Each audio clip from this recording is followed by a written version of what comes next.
Olá, boa noite. Aqui agora eu vou ter que falar de novo essas palavras, porque é outra gravação. Somos aqui da Igreja de Interlagos, o meu nome é Pastor Hélio Pilbeza Filho. Hoje é dia 28/12 de 2025, agora são 18h36, um domingo. E nós estamos aqui para o nosso culto da família, que ocorre todo domingo às 18 horas. O nosso site da igreja é o www.igrejadeinterlagos.com.br. Você vai encontrar lá os nossos horários de culto, tem um botãozinho ao vivo. Todos os nossos cultos são gravados, disponibilizados no YouTube, em Igreja de Interlagos, tudo junto. Temos Instagram, o Facebook, peço que você se inscreva lá. As perguntas serão encaminhadas ao faleconosco@igrejadeinterlagos.com.br.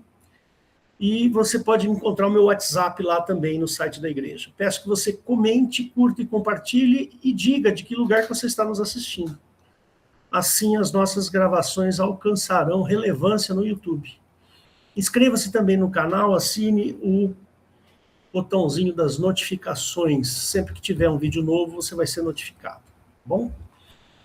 Então vamos à mensagem do dia. Eu tenho feito aqui uma série de pregações cujo nome é O que Jesus pensa das mulheres. Como que Jesus tratou as mulheres? Por que eu estou fazendo isso? Estou fazendo isso porque a gente está numa época que tem acontecido muitos fatos desagradáveis com mulheres, e tem se discutido muito esse fato da violência contra a mulher. Então, eu queria aqui passar uma mensagem do cristianismo a respeito das mulheres. O que Jesus pensa delas? O que nós devemos pensar, nós homens, devemos pensar das mulheres? E aí, eu trouxe já 2 pregações a esse respeito, Talvez eu seja um pouco repetitivo hoje, porque tem algumas coisas que vão se entrelaçar com o que eu já falei nos outros domingos, Então, não se assuste aí se eu acabar repetindo algumas coisas, mas o meu objetivo é formar uma cultura na nossa igreja, formar a cultura de gentileza com as mulheres, de respeito com as mulheres, Essa é a cultura que nós queremos formar dentro desta igreja. Você que está ouvindo a gravação, queria que você soubesse que Jesus, ele jamais foi machista. Muito pelo contrário, ele desfez visões machistas do Velho Testamento, e eu vou mostrar aqui para vocês. Naquela introdução que eu fiz, se você não ouviu, vai lá, procura a introdução que eu acabei de fazer, do culto. Jesus, ele desmonta essa inferioridade que foi dada à mulher no Velho Testamento. Então, a gente não pode confundir Velho Testamento com o Novo Testamento. Tem um texto no Novo Testamento que é um texto muito... Aliás, tem vários textos, mas sobre esse assunto do Velho Testamento tem alguns textos muito interessantes. Eu vou até mostrar aqui para você. Se eu não conseguir achar, os irmãos que estão ouvindo aí podem me ajudar, Ai, meu Senhor Jesus. Não é aqui. É aqui. Então, tem um texto em 2 Coríntios, se não me falha a memória, capítulo 3, aqui embaixo, no verso 14, ele fala assim... Vou começar do 13, E não somos como Moisés, que punha um véu sobre a sua face para que os filhos de Israel não olhassem firmemente para o fim daquilo que era transitório. Mas os seus sentidos foram endurecidos, porque até hoje o mesmo véu está por levantar na lição do Velho Testamento, o qual foi por Cristo abolido. Jesus Cristo aboliu o Velho Testamento. Ou seja, Jesus colocou uma pedra em cima do Velho Testamento no que diz respeito as validades espirituais, né? O Velho Testamento nós gostamos de ouvir, de ver, de ouvir, estudar e tudo mais, mas o que nos importa não é mais o Velho Testamento, é o Novo Testamento, é o qual Jesus... E tem um texto também, acho que em Efésios, capítulo, eu não sei se é 2 ou 3, que ele fala, me ajuda aí, irmãos, que ele fala que o muro foi derrubado, né? O muro que separava foi derrubado. É Efésios, irmãos? O muro da inimizade. Ou é Gálatas, talvez.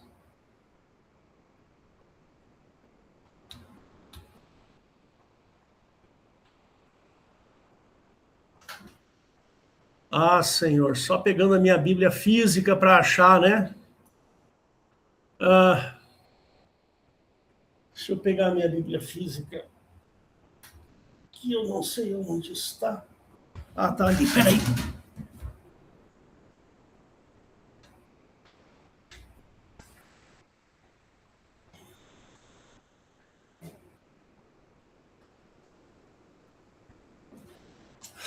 Com todos esses eletrônicos, né, irmãos, a gente acaba usando muito essa Bíblia online, né? Então, Efésios capítulo 2, verso, acho que 12.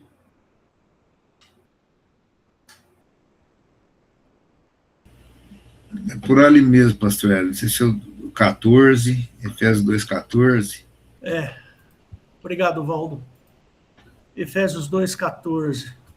Fala assim, porque ele é a nossa paz, o qual de ambos os povos fez um, derrubando a parede de separação que estava no meio de quem? Dos povos. E na sua carne desfez a inimizade, ele chama de inimizade, ó. Isto é, a lei dos mandamentos, que consistia em ordenanças para criar em si mesmo dos dois um novo homem fazendo a paz. E mais para frente ele fala assim, que a cédula que era contra nós, né, foi pregada na cruz. Não é isso? Essa cédula, onde é que está escrito, Valdo?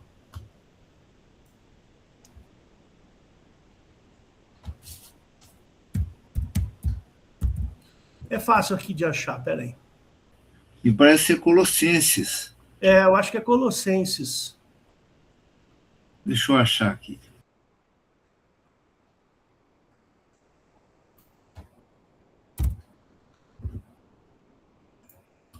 Colossenses 2,14. Então ele fala assim, olha. Ele fala assim, e quando estáveis mortos nos pecados e na incircuncisão da vossa carne, vos vivificou juntamente com ele, perdoando-vos todas as ofensas, havendo riscado a cédula que era contra nós nas suas ordenanças, ao qual de alguma maneira nos era contrária e tirou do meio de nós, cravando na cruz. Ou seja, Jesus cravou o velho mandamento na cruz. Essa é o raciocínio deste versículo aqui, é esse, né? Jesus foi lá e rasgou essa cédula, desfez a inimizade. Então a gente tem que tomar um certo cuidado aí, porque tem muitas igrejas que acabam judaizando, né, a igreja de Cristo, o corpo de Cristo. E nós não podemos fazer isso, porque Jesus desfez a inimizade. Então, eu já contei essa história diversas vezes. Uma vez eu fui numa igreja, há muito tempo atrás, ali em Santo Amaro, no bairro de Santo Amaro, aqui na zona sul de São Paulo. Eu fui lá na igreja e fui conhecer, há muito tempo isso. E uma igreja enorme, era um cinema antigo, desativado, virou uma igreja evangélica, não sei mais que igreja que é essa, até perto da faculdade que eu fiz ali. E aí, tipo, um determinado momento, eu falei, Rosana, eu preciso ir ao banheiro. Aí eu desci, o banheiro era lá para baixo, perto do púlpito, mas do lado, assim, tinha uma entradinha onde dava no banheiro. Quando eu chego lá, tinha lá uma bacia com 12 pedras. As 12 pedras representando as 12 tribos de Israel. No alto, assim, tinha um castiçal de 7 pontas, né? Acho que é 7 pontas. Aí, percebe? Jesus, ele lutou contra a lei. A gente tem que lembrar disso. Jesus lutou contra a lei. Então, ele até poderia, naquele caso da mulher com fluxo de sangue, até poderia ter sido questionado, mas a lei manda que se uma mulher tocar, uma mulher com você tem que fazer tal coisa, tal coisa, tal coisa. Né? Assim como Jesus foi cobrado quando os discípulos de Jesus foram fazer uma pequena colheita para comer num sábado. Né? Foi cobrado. Mas como você pode? Não, espera aí. Se uma vaca sua estiver enroscada, uma ovelha sua estiver enroscada, você não vai lá cuidar da sua ovelha que está enroscada lá para desenroscar ela num sábado? E a gente não pode comer no sábado? Então, Jesus lutou contra o Velho Testamento. A gente tem que levar isso em consideração de uma maneira séria. Muito séria.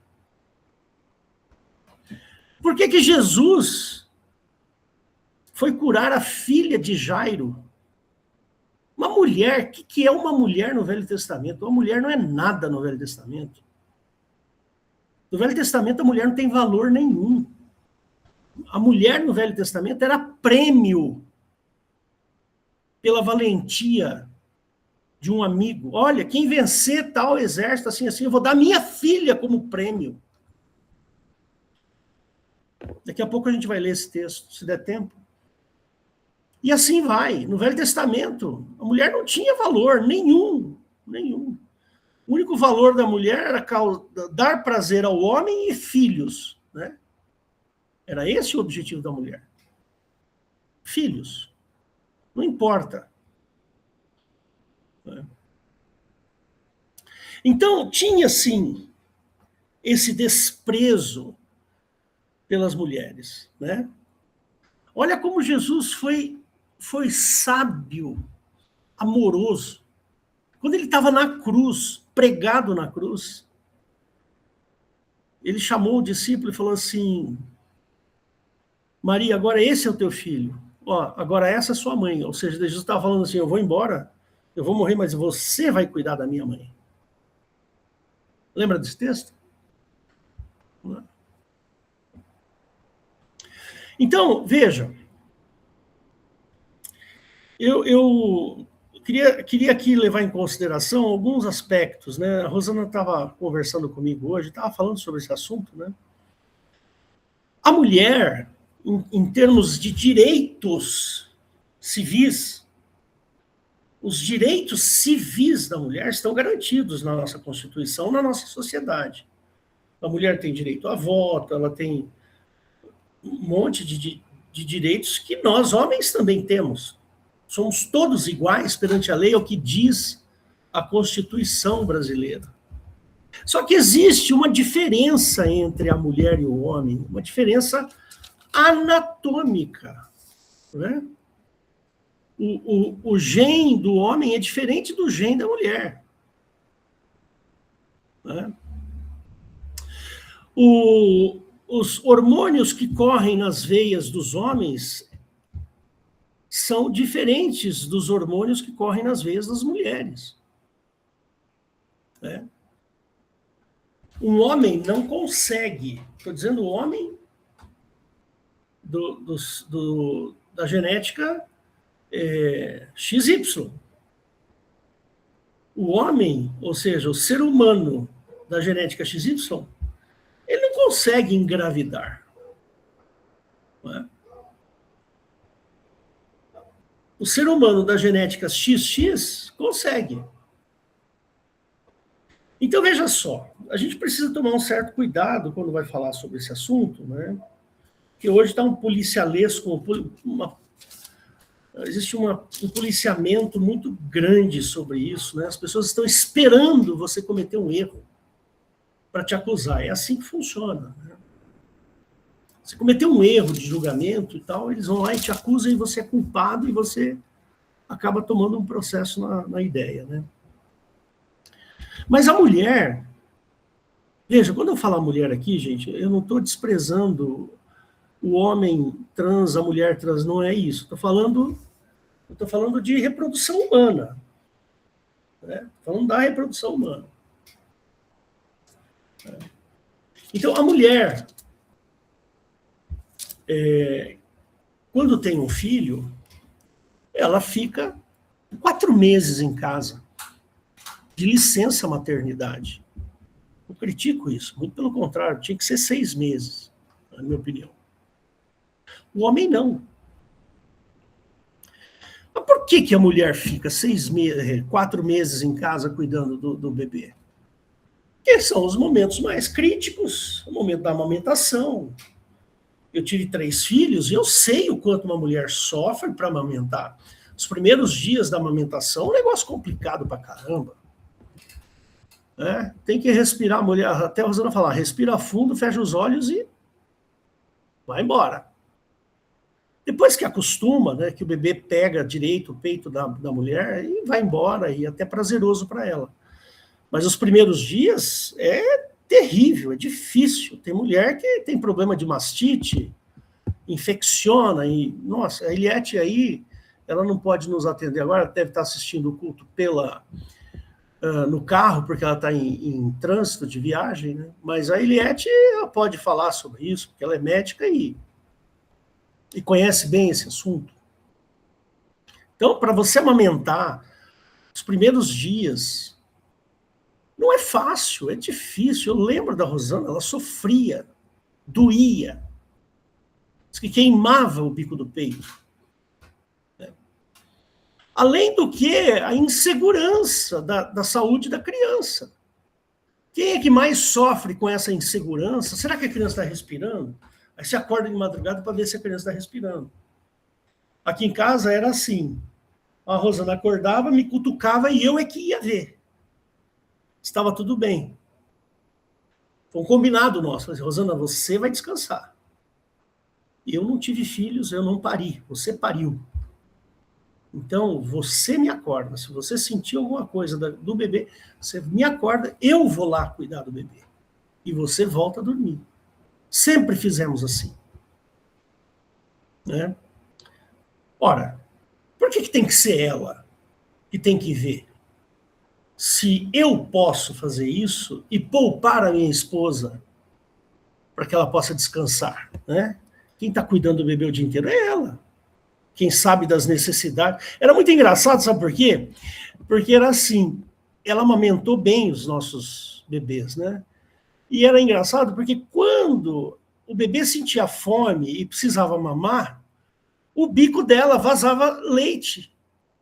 Era um negócio divino. Divino.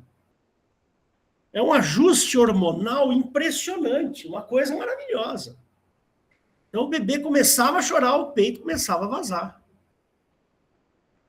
Ou seja, o corpo da mulher saía correndo para produzir leite para atender o seu bebê.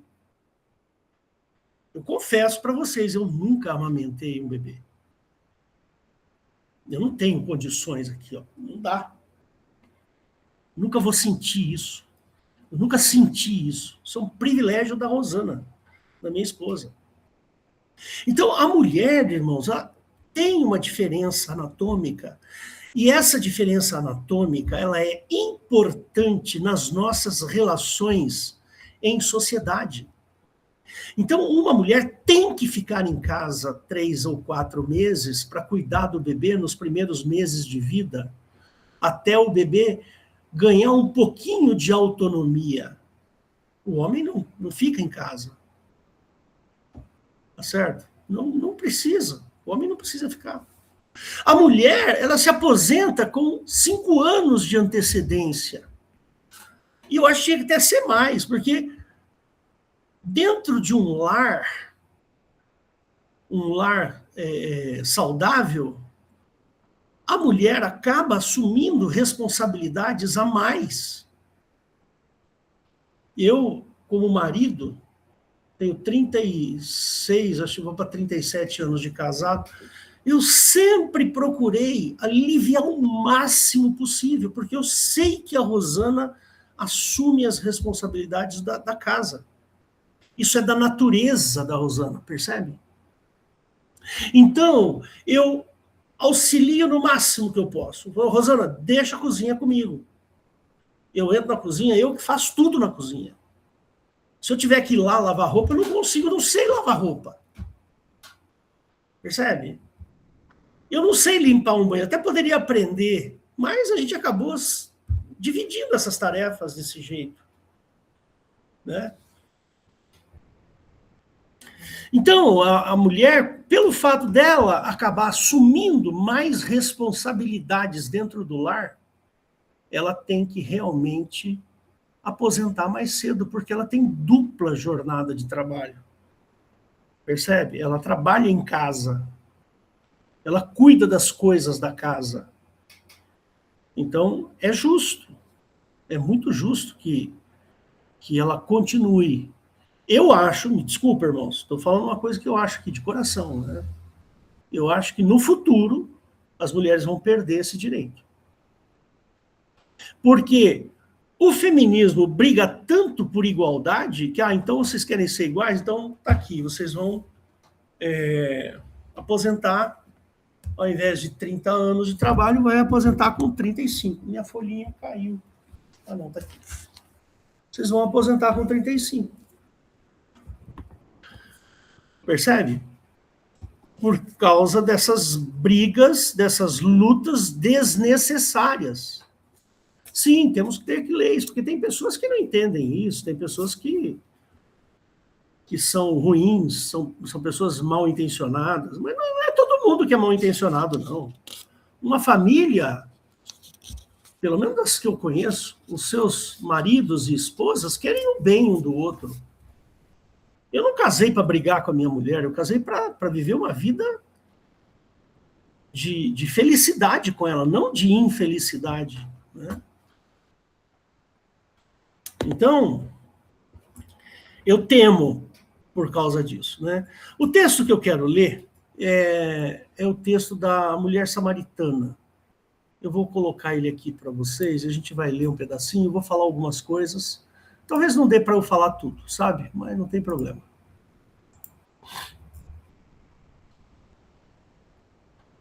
Então, vamos lá.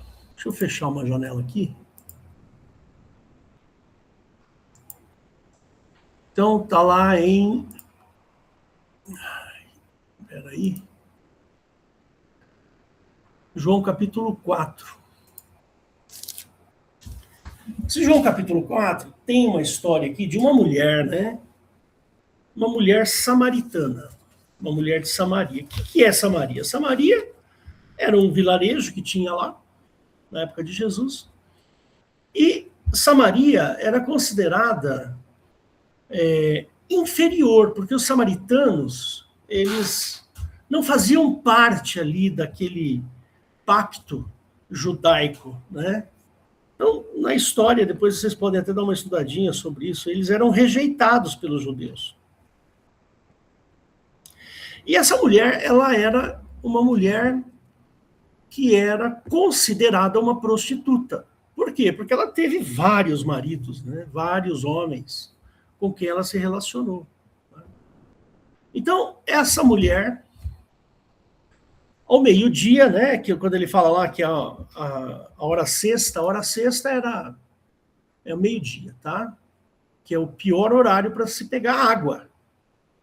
Então, ela foi buscar água nesse horário, no pior horário, porque é o horário mais quente, a hora mais quente do dia. Então, os homens e as mulheres que iam buscar água no poço, eles iam fora, antes das 10 da manhã, depois das 4 da tarde, assim vai. E aquela hora sexta era o pior horário, o horário mais calor possível. Por que ela fez isso? Ela foi nesse horário porque ela sabia que não tinha ninguém lá. Ela não queria encontrar ninguém, ela queria pegar a água dela e voltar, sem que ninguém a perturbasse, porque ela era de Samaria e prostituta. Considerada uma prostituta. Né? E lá no verso 1 ele diz, e quando o Senhor entendeu que os fariseus tinham ouvido que Jesus fazia e batizava, mas batizava mais discípulos que João, ainda que Jesus mesmo não batizava, mas os seus discípulos, deixou a Judéia e foi outra vez para Galiléia, e era-lhe necessário passar por Samaria. Foi, pois, a uma cidade de Samaria, chamada Sicar, junto à herdade de Jacó, que Jacó tinha dado ao seu filho José. E estava ali a fonte de Jacó. Jesus, pois, cansado do caminho, assentou-se junto à fonte. Era isto quase a hora sexta, quase meio-dia. Veio então uma mulher de Samaria tirar água, e disse-lhe Jesus, dá-me de beber.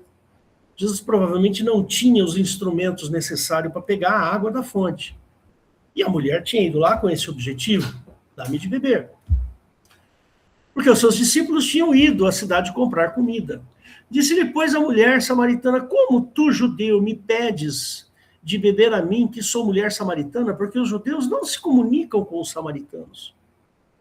E Jesus respondeu e disse-lhe, se tu conheceras o dom de Deus, e quem é que te diz dá-me de beber, tu lhe pedirias e ele te daria água viva.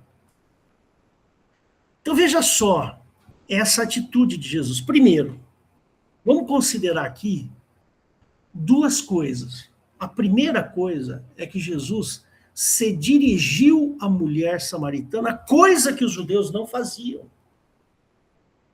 Então Jesus quebra um paradigma aí. Jesus vai lá e fala, mulher, dá-me de beber. Né? Estou com sede. E ela fica espantada e fala, mas sendo tu judeu, como é que você pede de beber a mim? O primeiro ponto, Jesus pede. Segundo ponto, Jesus revela para ela um segredo muito importante. Qual é o segredo? Se tu conheceras o dom de Deus. Então, Jesus estava revelando para ela um segredo. Ela não sabia. E quem é que te diz, dá-me de beber? Tu lhe pedirias e ele te daria água da vida, água viva. Então, duas coisas. Jesus não tinha um componente machista, como o Velho Testamento teria. Jesus não sabia se ela era uma... Não, estou dizendo, até podia saber, né? Mas Jesus, não, se fosse só judeu, ele não se dirigiria a ela. Mas Jesus quebrou esse paradigma. Falou, eu quero água. E olha, se você conhecesse o dom de Deus, eu tenho um segredo para te contar, viu, samaritana? Você quer conhecer esse segredo? Olha como Jesus foi amoroso. Jesus conhecia a podridão dessa mulher. Jesus sabia da podridão. E Jesus fez exatamente o que ele tinha que fazer com essa mulher, que era a salvação dela. Jesus queria salvá-la. Jesus estava ali com uma missão. Lembra qual era a missão? Desfazer a parede de separação. Vê se faz sentido isso para você, que nós lemos lá em Efésios. Efésios 2,14, não foi isso? Porque ele é a nossa paz, o qual de ambos os povos, derrubando a parede de separação que estava no meio. Então Jesus derruba a separação que existe entre o povo samaritano e ele. Na sua carne desfez a inimizade, isto é, a lei dos mandamentos, que consistia em ordenanças para criar em si mesmo dos dois um novo homem fazendo a paz. Você está me entendendo o que está acontecendo aqui? Coisa maravilhosa, maravilhosa. Vamos no verso 10. Ele fala assim, respondeu Jesus, né? Jesus respondeu e disse, se tu conheceras o dom de Deus, e quem é que te diz, dá-me de beber, tu lhe pedirias e ele te daria água viva. Disse-lhe a mulher: Senhor, tu não tens com que tirar, e o poço é fundo. Onde, pois, tens a água viva? És tu maior que o nosso pai Jacó, que nos deu o poço, bebendo ele próprio, e os seus filhos o seu gado? Jesus respondeu e disse-lhe: qualquer que beber desta água tornará a ter sede, mas aquele que beber da água que eu lhe der nunca terá sede, porque a água que eu lhe der se fará nele uma fonte de água que salte para a vida eterna. Aí ela, né, embasbacou de vez, né? Peraí, água viva, nunca mais vou ter sede? Caramba, que cara doido é esse?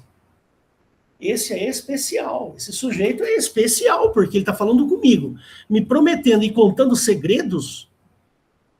Disse-lhe a mulher: Senhor, dá-me desta água, para que eu não mais tenha sede e não venha aqui tirar. Você percebe que ela tem uma visão concreta e não uma visão espiritual? Até esse momento, ele está tratando de H2O, 2 moléculas de hidrogênio com uma molécula de oxigênio. Para ela, é só isso que importa. Nesse momento, ela está falando de H2O. Ela não tem visão do mundo espiritual ainda, nesse momento. Ela não consegue entender que Jesus está falando de maneira espiritual para ela. E aí, Jesus liga o botão da espiritualidade dela. Ele vai lá e toca no botão. Aí Jesus falou assim: vai, chama o teu marido e vem cá. Aí a mulher respondeu e disse: não tenho marido. Disse-lhe Jesus: disseste bem, não tenho marido. Ó, aqui ele está ligando, né? Porque tivesse 5 maridos, e agora o que tens não é teu marido. Isso disseste com verdade. Ou seja, nesse ponto, Jesus liga o botãozinho da espiritualidade, que ele é um ser, uma pessoa que está ali comunicando vida eterna, água viva que jorra para a vida eterna. Disse-lhe a mulher: Senhor, vejo que és profeta.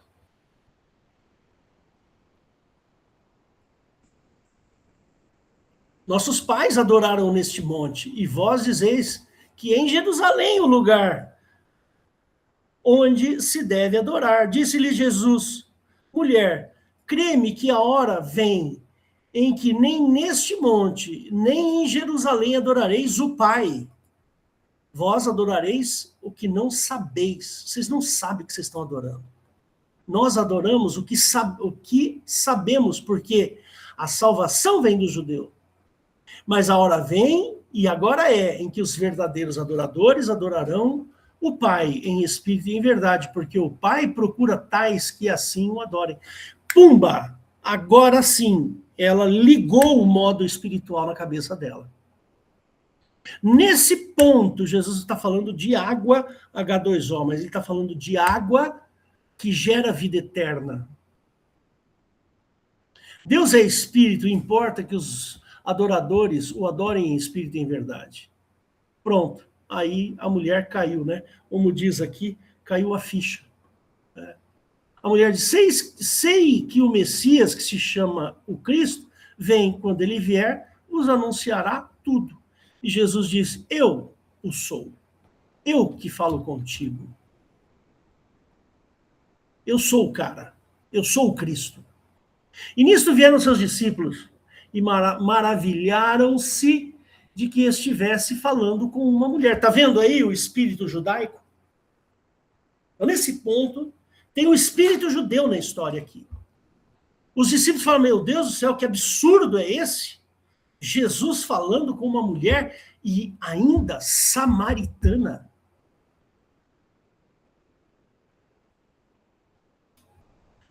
Todavia, nenhum lhe disse: que perguntas? Ou por que falas com ela?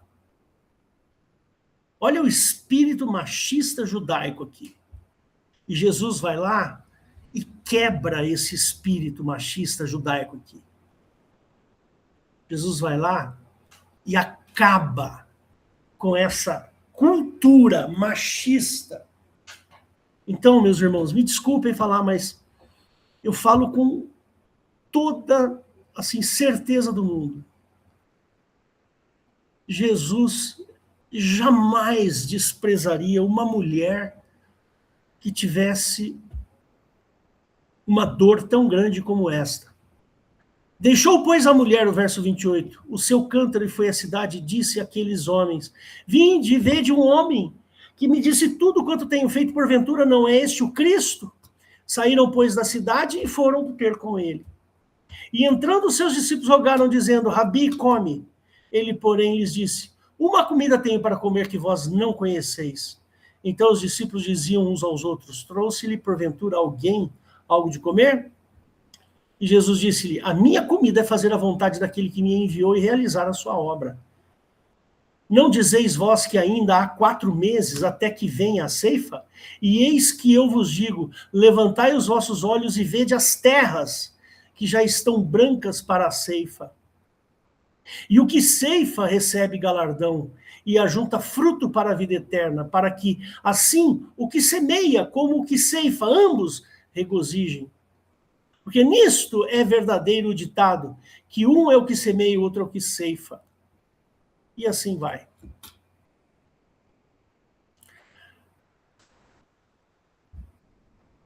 Então, não sei se vocês percebem a grandeza, a magnitude desta atitude simples de Jesus. Pedir água para uma mulher prostituta numa fonte, numa hora em que não tinha ninguém lá para falar dessa mulher. Então, irmãos, o cristianismo é a base do nosso amor, não pelas mulheres, mas é uns pelos outros. E nós, irmãos, precisamos ser gentis. Nós precisamos ser delicados com as mulheres. Nós precisamos ser gentis com as mulheres. A mulher, ela tem a cabeça dela, pensa diferente da cabeça do homem. Eu não estou dizendo que é inferior ou superior, não, é diferente.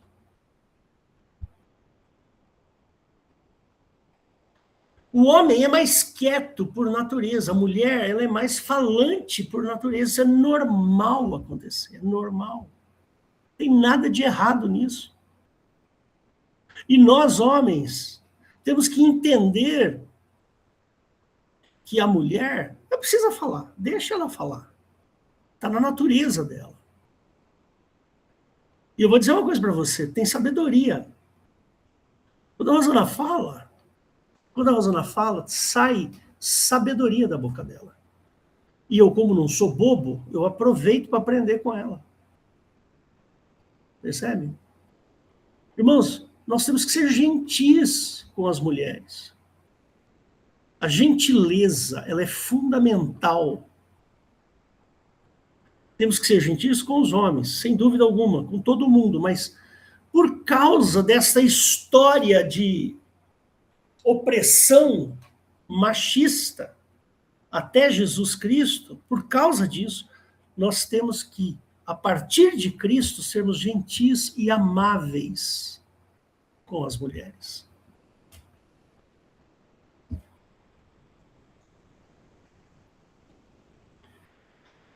Então, irmãos, Jesus mudou essa cultura machista do Velho Testamento e transformou a mulher em um ser humano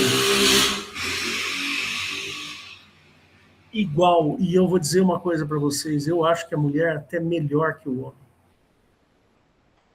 Que a mulher ela tem a capacidade de gerar filhos e o homem não tem. Então, quem é que Deus iria atribuir essa função para um ser inferior ou um ser superior? Para mim, a mulher é um ser superior. Porque ela tem a capacidade de fazer aquilo que eu não tenho. Eu não consigo gerar uma criança. Dentro de mim não dá. Eu só contribuo, né? Contribuo com o meu material genético. Mas aguentar o crescimento de um bebê na barriga durante 9 meses e depois expelir essa criança pelo canal de parto, que não deve ser uma dor muito simples, não. Deve doer pra caramba. Você acha que Deus ia colocar essa atribuição num ser inferior? Então Deus escolheu a mulher, que é um ser superior, melhor que o homem. Então, Jesus enxergou homem e mulher como os dois, uma coisa só. Deixará seu pai e sua mãe, unir-se-á a sua mulher em uma só carne. Eu e a Rosana somos a mesma pessoa. Percebe? Então eu termino aqui, porque o tempo já está se esgotando, mas eu queria deixar essa mensagem de que, como que Jesus pensa, como que nós, homens, varões, irmãos, como é que você tem que pensar a respeito de uma mulher? O que você tem que pensar? Como que você deve olhar para uma mulher? Quando você estiver saindo na rua, e uma mulher bonita, eu não estou falando de uma mulher bonita aos padrões masculinos. Vocês estão entendendo o que eu estou falando. Quando você sair na rua e encontrar uma mulher bonita, você vai olhar para aquela mulher e vai falar assim: olha como Deus é sábio, olha como Deus é maravilhoso, porque uma mulher pode aquilo que eu não posso fazer. Então eu tenho que tratar com respeito e não ficar olhando lascivamente para a mulher, muito pelo contrário. Temos que olhar de uma maneira humilde e colocar a mulher no patamar que ela merece estar. A mulher tem que estar num patamar melhor que o do homem. Então, irmãos, protejam as suas mulheres. Protejam. Você tem filha? Proteja sua filha. Você tem esposa? Proteja. Você tem avó? Você tem mãe? Proteja suas mulheres. Um homem tem que proteger as suas mulheres. Se eu não posso fisicamente gerar um bebê, mas eu sou fisicamente mais forte que a mulher, então o mínimo que eu tenho que fazer é protegê-la e ser gentil e amável com elas. Amém? Fecha seus olhos que eu quero orar. Vamos orar. Jesus querido, obrigado por essa maneira como Jesus via as mulheres. Obrigado, Senhor, porque o Senhor nos deu mulheres para que nós cuidemos delas, e vamos fazer isso, Senhor. E se tem algum homem assistindo esse vídeo, ou que vai assistir, que ele possa ser convencido de que as suas mulheres, mãe, esposa, filha, tia, avó, necessitam da proteção deste homem. E este homem precisa olhar para essas mulheres com gentileza, com carinho, com humildade, com delicadeza, porque estas mulheres, Pai, elas são a menina dos seus olhos, o amor da sua salvação. E eu te agradeço, Jesus, por o Senhor quebrar esse paradigma judaico em que a mulher é desprezada. Obrigado, Senhor. Eu te louvo e te agradeço, Senhor. Todos que estejam assistindo ou irão assistir esse vídeo possam ser tocados pelo teu evangelho. Em nome de Jesus que eu oro. Amém.